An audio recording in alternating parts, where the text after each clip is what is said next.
I mean, there's several people unique in our company, but I want to highlight one individual. Tom Clough is our body shop manager. He has been with us for many years now. Tom Clough's not a talker, Tom Clough's a doer. That's why you're hearing me talk on this, because Tom Clough's out doing things. The things he does to excel in his work world are really the stuff he does outside of here. Tom looks at a challenge and just smiles.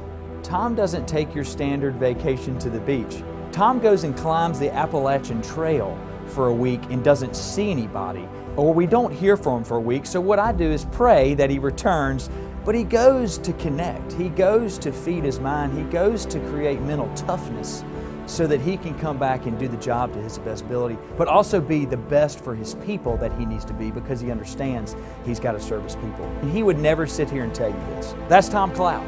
Tom Clough represents what we want Joe Bullard to be. So we're so thankful for Tom Clough. We're thankful for his family. We're thankful for the commitment he gives our employees and his team each and every day that we get to be the beneficiary of. And it's just, it's such a blessing and honor to work alongside him. And I hope this can be a little tribute to you, Tom, in the way you live your life on a daily basis and how it transitions into our world and into customers' worlds. Thank you, Tom Clough. We appreciate you, and we're honored to work alongside you. You are Joe Bullard.